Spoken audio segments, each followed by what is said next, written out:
La composante d'exploration pour l'humanité, elle est essentielle dans ce qu'elle va apporter à notre connaissance améliorée, dans ce qu'on va transmettre à nos enfants. C'est vrai qu'on a des sondes, on a des robots absolument extraordinaires, des télescopes qui nous permettent d'aller très loin et de voir le système solaire.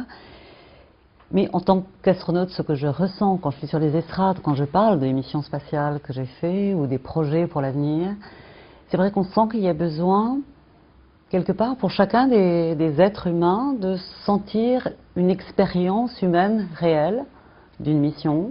À l'occasion du 40e anniversaire du premier pas de l'homme sur la Lune, on voit bien, on a bien vu à quel point ces questions reviennent. C'est pas seulement de voir un lever de terre à l'horizon de la Lune sur une très belle image, c'est de demander à l'astronaute comment il l'a vu, comment il l'a senti, comment il l'a vécu après. Donc tout ce qui est du sentiment et de la sensation. C'est vrai qu'on raconte aussi les sensations d'un corps en microgravité. Ce sont des choses qu'on découvre, des capacités d'adaptation, des capacités d'un potentiel qu'on ne connaît pas au sol parce qu'on est contraint par la gravité. Donc tout ça on le raconte, tout ça ça élargit l'horizon, tout ça ça relève la ligne de regard et je pense qu'on la relève plus facilement quand on est un être humain, quand c'est un autre être humain qui vous accompagne pour porter votre regard plus haut.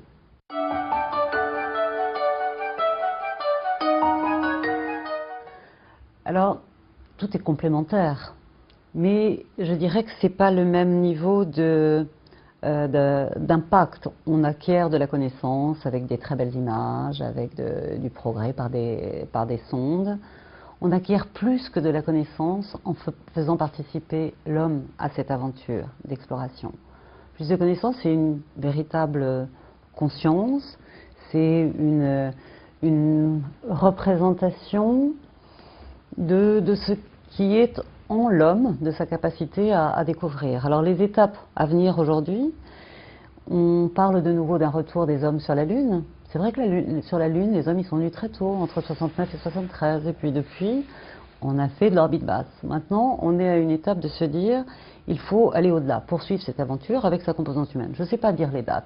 Il y a des choses qui vont se passer sûrement vers 2020, le retour sur la Lune probablement. L'étape ultérieure d'exploration martienne avec un équipage, ça sera pour plus tard. Je ne sais pas dire quand, ça sera au XXIe siècle, ça sera plus tard. Parce qu'il y a encore beaucoup de choses qui ne sont pas résolues à ce propos.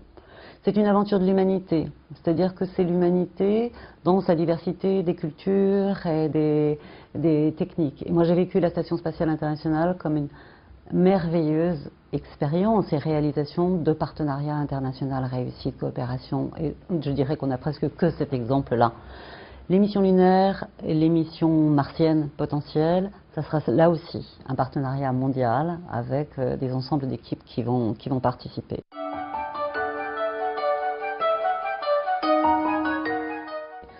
Alors aller sur la Lune, pourquoi faire?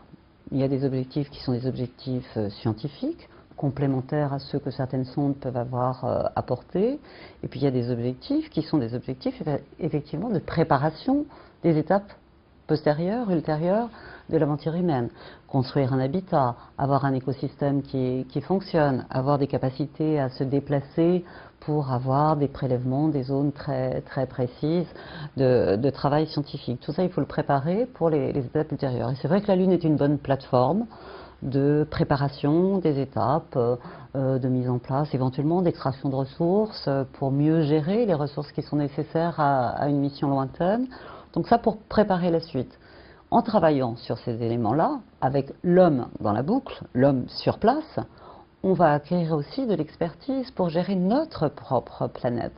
C'est-à-dire que travailler sur des écosystèmes, une gestion de ressources plus précise, une gestion de ressources naturelles aussi bien que de ressources énergétiques différentes, ce sont aussi des choses qu'on peut mettre au service de notre planète qui est en limitation de ressources. Donc moi je vois très bien ces aspects ensemble. Les technologies très précises qu'on va développer pour une aventure fiabilisée humaine, ce sont aussi des technologies qu'on réutilisera au sol dans certains environnements hostiles. Il ne faut pas oublier ces éléments-là qui sont des éléments matériels. Je les cite parce qu'ils sont existants, mais je cite aussi beaucoup cette capacité de l'homme, incarnation, expérience, de ces quelques privilégiés, mais qui sont le reflet de ce que pensent et de ce que veulent une grande composante de l'humanité, dans sa diversité, dans sa composante mondiale. Et ça, c'est aussi un aspect important.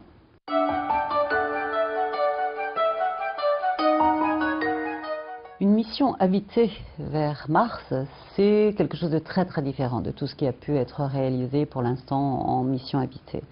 Une mission en orbite basse, c'est de courte ou moyenne durée, avec un contact avec le sol, un retour potentiel au sol en cas d'urgence qui se gère assez bien. On est 400 km en orbite, c'est pas très loin de notre planète Terre. Une mission lunaire, c'est déjà un petit peu plus compliqué, 386 000 km, un retour qui n'est pas immédiat, des risques à prendre.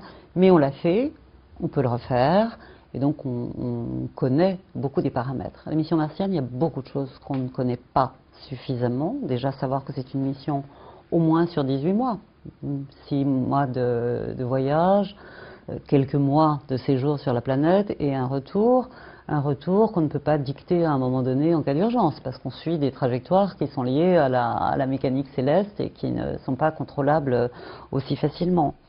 Ce sont des missions dangereuses sur le plan de la physiologie et je dirais de l'état médical d'un astronaute qui va avoir une période de microgravité très prolongée en 0G avec un corps qui potentiellement va se déconditionner, c'est-à-dire avoir moins de masse osseuse, avoir moins de force musculaire parce qu'en conditions 0G on n'a pas besoin de ces paramètres-là.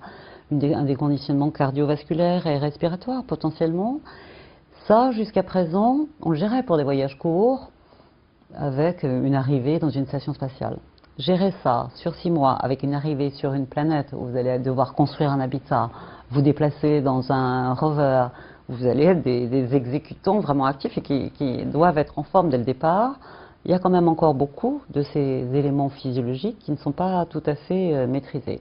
Alors il y a des formes de simulation, effectivement, dans des caissons où on enferme des équipages qui ont essayé d'apporter quelques éléments de réponse. Les éléments de réponse, ils seront peut-être un petit peu physiologiques et médicaux, mais pas trop. Je pense qu'ils seront beaucoup psychologiques. Comment un équipage de 6 personnes, multiculturel, multigenre, j'espère qu'il y aura des femmes dans l'aventure martienne, peut gérer ces situations, qui prend le leadership, comment on prend les décisions, en sachant qu'il y a 20 minutes de délai entre le moment où vous passez un message à la Terre et où elle a la capacité de vous répondre. Quand vous êtes en orbite basse ou quand vous êtes sur la Lune, vous avez un problème, l'interaction est beaucoup plus immédiate avec le sol. Donc là, il y a un aspect d'autonomie de l'équipage dans un environnement hostile et en collectif, en multiculturel. Donc ça, ce sont des choses qu'il faut étudier sur le plan psychologique qui sont importants. Comment on gère le stress, comment on gère la durée, comment on gère de voir par le hublot la Terre avec la taille d'une planète Mars quand nous, on est sur Terre. C'est quand même quelque chose aussi. On a quand même besoin de ce lien un petit peu physique et on sera dans des conditions très, très différentes. Donc les aspects psychologie individuelle par rapport à ce vécu et la psychologie de groupe dans ces éléments d'un vol de longue durée à très longue distance en forte autonomie, en prise de décision majeure, critique, en cas de situation non nominale, comme on dit dans notre métier, c'est important. Un troisième élément qui n'est pas encore complètement contrôlé et où on n'a pas des solutions immédiate, c'est le problème des radiations ionisantes sur des voyages d'aussi longue durée. Alors on a fait pas mal d'expérimentations, soit sur des sondes, soit avec l'homme lui-même en orbite basse.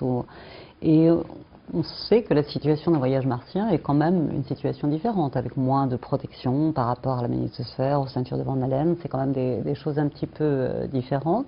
Et c'est un souci qu'on peut avoir. Souci qui retentit, quel type d'équipage va-t-on choisir? Est-ce que c'est un équipage expérimenté qui a déjà eu des expériences de vol, donc potentiellement une dose cumulée de radiation déjà importante? Bon, ce sont des choses à gérer et qui sont très, très importantes.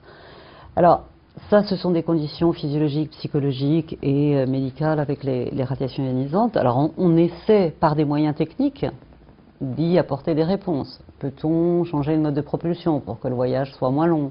Peut-on prévoir un certain type de technologies qui vont être des abris pour les radiations sans trop charger la masse du vaisseau et à mettre en orbite? Donc je dirais que sur ça, on a encore beaucoup de solutions à trouver à des problèmes non résolus. Donc certaines peuvent l'être par des développements technologiques, d'autres par des types de simulations. Et puis le troisième élément, c'est de tirer le maximum de leçons de tout ce qui s'est passé aujourd'hui dans les missions habitées, qu'elles soient des missions lunaires, des missions sur Skylab de longue durée ou des missions sur la station spatiale aujourd'hui de 6 mois et même en vol cumulée de beaucoup plus longue durée pour certains des astronautes.